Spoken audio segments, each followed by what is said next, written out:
Mesdames, Messieurs, bonjour et bienvenue à la revue de la presse. Dans la une parue ce matin, nous avons le quotidien Mutation qui titre France-Cameroun en grande une, adieu C2D. Près de 1000 milliards mobilisés en 20 ans, notamment dans les domaines de la santé, du développement urbain et de la mobilité estudiantine à la faveur de cette modalité de coopération entre les deux pays. Les détails sont à retrouver à la page 7. Cameroun Tribune titre exploitation minière, pas de place pour le désordre.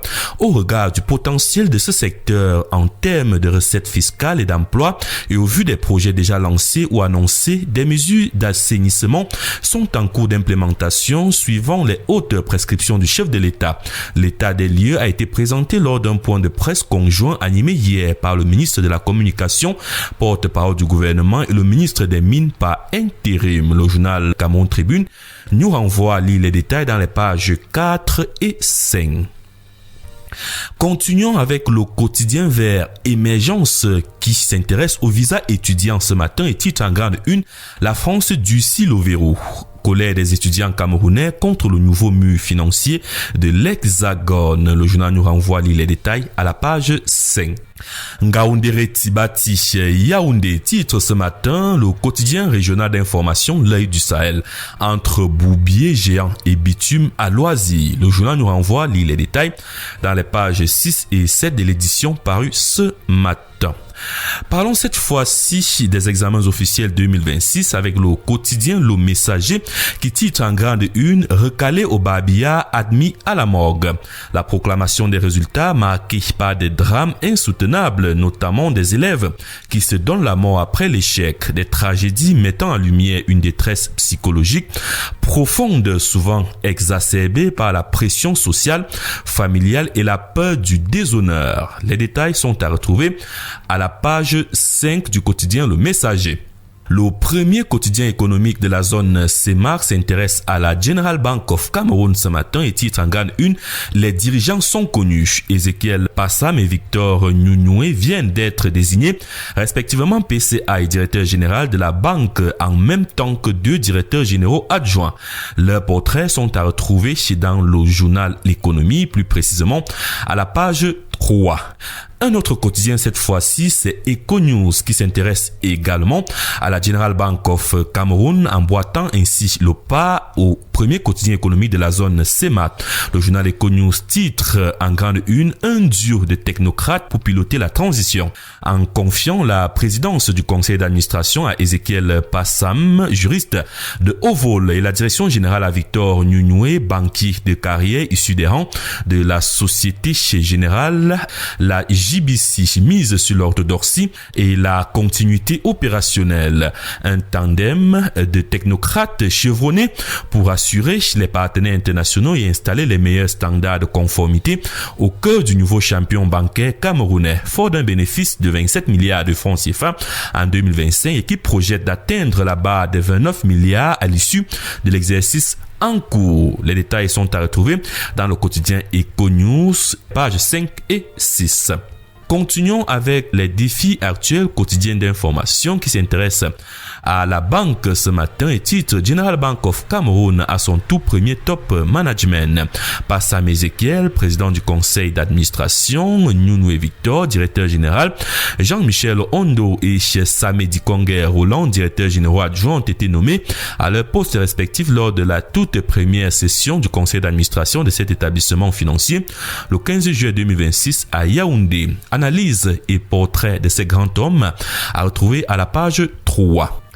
Prenons cette fois-ci le journal Les Repères qui titre Port de Douala Bonabéry, une tempête dans un verre d'eau. Aucune perte en vie humaine suite à l'accident survenu dans la nuit du 11 au 12 juillet 2026 aux environs de 3 heures.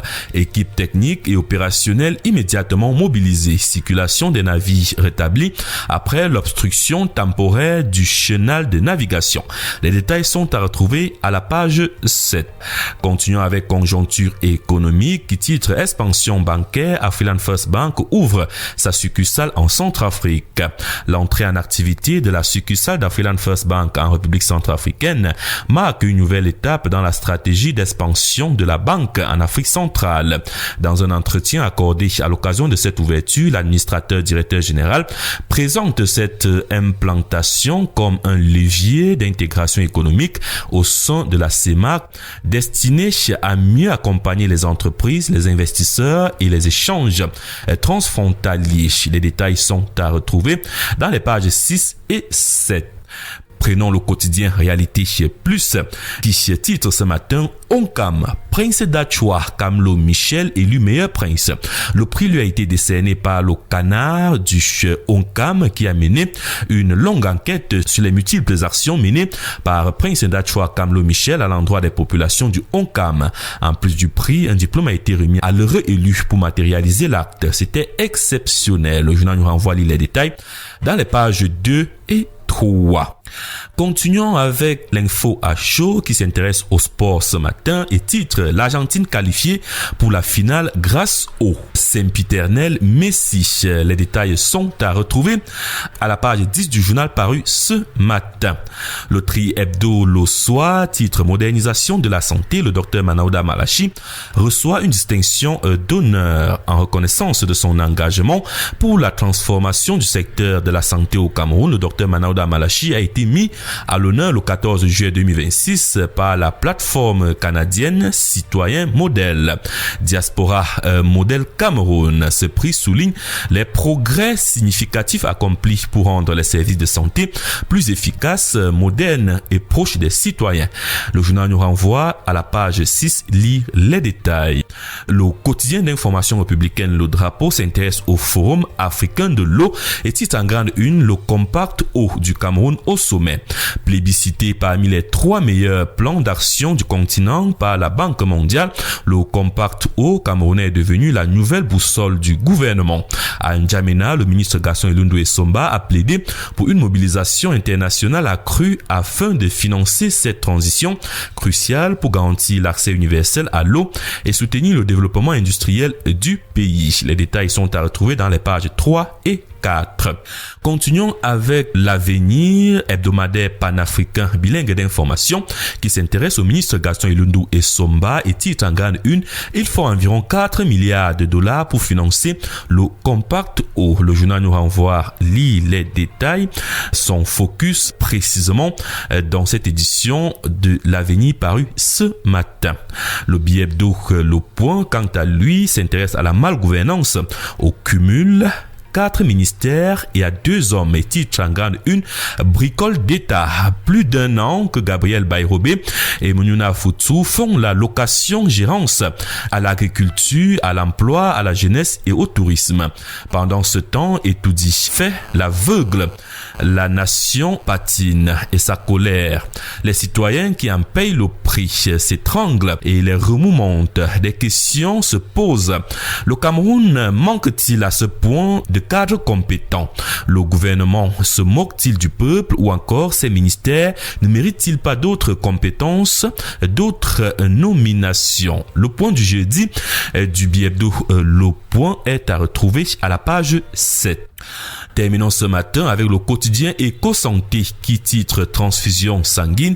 La banque de sang du CHU certifiée aux normes internationales type 1 par l'AFSBT. Le centre hospitalier universitaire de Yaoundé se modernise davantage et renforce sa notoriété pour la santé publique au Cameroun. Fruit d'un partenariat fructueux avec le CNTS, ce label d'excellence classé 3 étoiles garantit une sécurité maximale aux patients et positionne le CHU en modèle régional. Le journal Éco-Santé nous renvoie les détails dans les pages 5 et 6.